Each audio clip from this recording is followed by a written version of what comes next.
everyone, welcome back to the channel. It's Sunday evening and that means it's time for our nice casual chat of what I watched this week. So in this video segment, I just let you know what I watched as far as going to the movie theater, streaming items at home, movies that I have seen before, and those guilty pleasures, those tacky reality shows that I just cannot help myself with. If you are new here on my channel and you enjoy physical media content like this, then hit the red subscribe down below as well as that like button, but most importantly the notification bell so you don't miss anything in the future. We have a lot of fun on this channel, and going into the new year, you're not going to want to miss anything. So let's start with the movie theater. Did I go to the movies again? Yes, I did. I went with my parents, Mama and Daddy Blu-ray, and saw Spider-Man No Way Home yet again. Second time for me, first time for them. It was our holiday movie this year. We always go to the movies around the holiday time, so it was nice to experience this movie with them. We all had a fantastic, great time.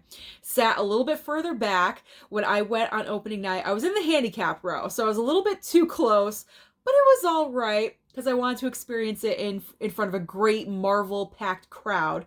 So I enjoyed that. But it was great to sit a little bit further back and enjoy it just a little bit more. So we had a great, wonderful time. That's the only movie I went and saw in the theater. So now what about at home? What did I watch on streaming this week? Only 2 movies. I was falling a little bit behind. I'm hoping I can watch more this coming week. So last night, Mama Blu-ray and we watched Being the Ricardos on Amazon Prime. Now, this is a movie written and directed by Aaron Sorkin, and it's about Lucille Ball and Desi Arnaz. They play the Ricardos on I Love Lucy, iconic TV show. We all know what that is. So this is a behind-the-scenes look of a week of their life during the filming of the show. Well, Lucy was under some scrutiny and controversy because she was being accused of being a communist, and they were not sure whether the show was going to survive or not. So it's about that week during their life. Now, I do have to admit, when it was announced about this project and the casting, I was not a fan of the choice of Nicole Kidman to play Lucille Ball. I thought she was the wrong choice. After watching this, I do have to admit, she was decent, okay? She wasn't absolutely horrible, but I do have to admit, I would have preferred if a different actress was chosen to play Lucy. I just thought Nicole Kidman just was not the right fit. I have to admit, if you're going with an A-lister and you're absolutely set on about you have to have someone that will bring in money at the box office, you need an A-lister, I guess Nicole Kidman would be the best choice, and that's how they went. But maybe an unknown would have done a better job, would have looked more like Lucy, would have sounded more like Lucy. Now, I know I'm probably going to get a lot of scrutiny for saying this, but it's just my opinion, and we're always going to have differences of opinion, and that is okay on this channel. So it was enjoyable, yes. The time frame, it is well over 2 hours. We could have cut out a little bit of scenes here and there, shorten things up, tighten things just a little bit. It shouldn't have gone over 2 hours. I thought it was a little bit too lengthy. Javier Bardem plays Desi. I thought he did actually a really, really great job. So overall, do I recommend that you watch Being the Ricardos? If you're going to watch it, I guess I do recommend for you to watch it at home on streaming. This is definitely not a movie I would pay to go and see in the movie theater, and I know it is in limited release right now out in theaters. So overall, if you want to see it, stream it at home. So the other streaming movie I watched was Passing on Netflix. Now, this movie has been out for a few months now. If you are unfamiliar with the plot line, it stars Ruth Negga and Tessa Thompson, there we go, and they play African Americans, very light-skinned African Americans in the 1920s. Now, the whole point and purpose of this movie is that they're ladies trying to pass off as white women in the 1920s. Now, Ruth Negga's character actually does this all the time, and she's married to a white man who happens to be a very big racist. So she's really walking a fine line in doing what she's doing. And then Tessa Thompson's character tends to do it every once in a while. She doesn't do it all the time, but every now and then. So it's the two perspectives. And I do have to be honest, I kind of fell asleep right in the middle where I'm sure there's important plot line going on, and I was watching it really late at night, but I was really interested in what I was watching. And I enjoy movies like this because obviously I have no idea about this topic. So when I can watch something that drops knowledge on my brain, that can inform me about something that was true, this, women actually did try to do this back in the 20s. I am curious about it and I would like to know. And it just broadens my perspective and my education as far as a person. So I enjoy having films like this in my life where I can go to and just learn something. So I do highly recommend the movie Passing on Netflix if you guys have not watched it already. So now what about Blu-rays? Blu-rays that I've already seen and just enjoy watching during the holiday season. These are all pretty much holiday movies. And then we have a couple of non-Christmas Christmas movies. So on Christmas Eve, the parents and I decided to watch A Charlie Brown Christmas. How iconic is this? So nostalgic for me. And I really enjoy this one because it does explain the meaning of Christmas when Linus has his little moment and he talks about it. So I really enjoy this one because of that aspect.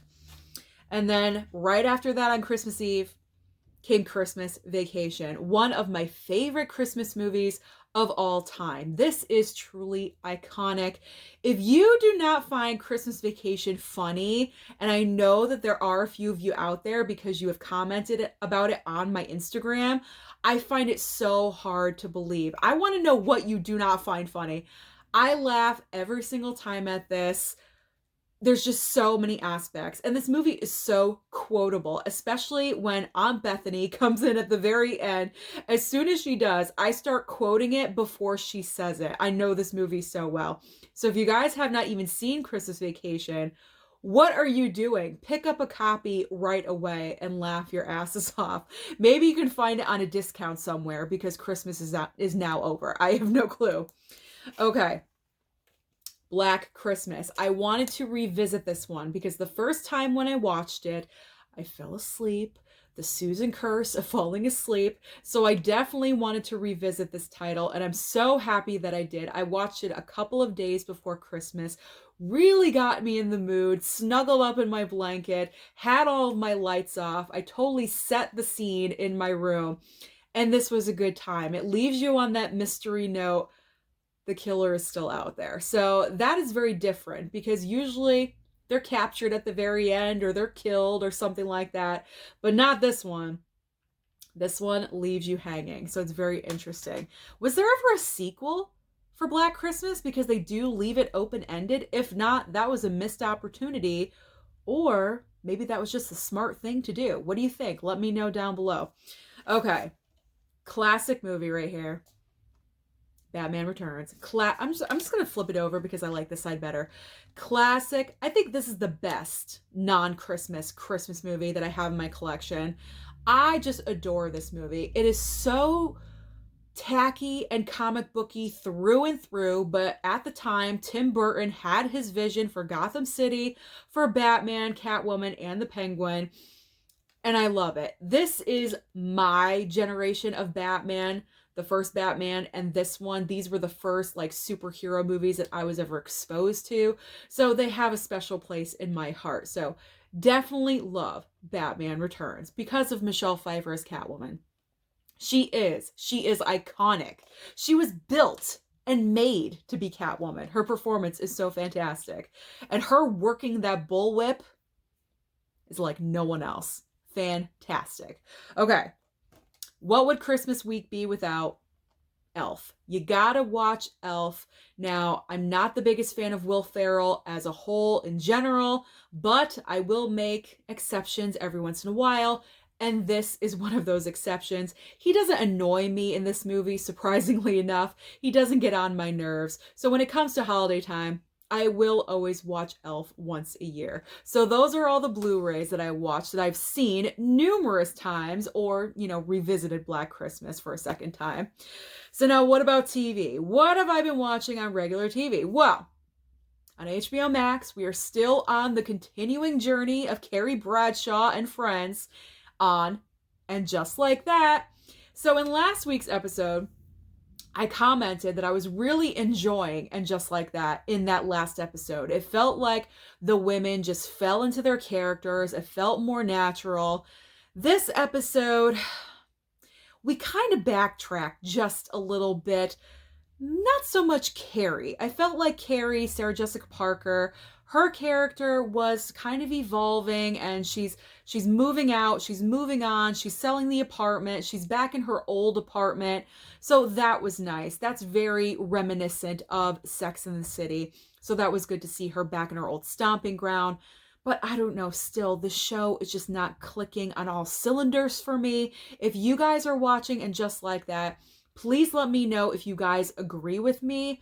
What could they do to make this show better? I probably have the idea, bring back Kim Cattrall as Samantha Jones, but that's not going to happen because they had that major falling out. So, And Just Like That, on a scale of 1 to 10, I'll give it a 5. I really, really have to be honest. Unless they do something that really blows my mind in the next few episodes, this show is just unfortunately average. So it's not a week of watching anything without me talking about my trash television. You guys know, or maybe you don't know if it's your first time here, I do love my tacky reality shows. I just cannot help it. So this week I focused on my Housewives. So I watched Real Housewives of New York City. I had several episodes backed up in the DVR. Mom and I blew through those, and we finally finished the season. Thank God, because it felt like that season was taking forever for us to finish. And then I had to get caught up on the Real Housewives of Salt Lake City, because as you guys know, or you probably don't know because you don't watch the show, you have better taste in TV than I do. But Jen Shah is just going through her court battle, her arrest, whatever's going on. And I just need to know. I need to know if she's innocent or guilty. So that is everything that I have been watching for the past week. Let me know down below what you've been watching. Don't forget to like and subscribe, and I'll see you next time.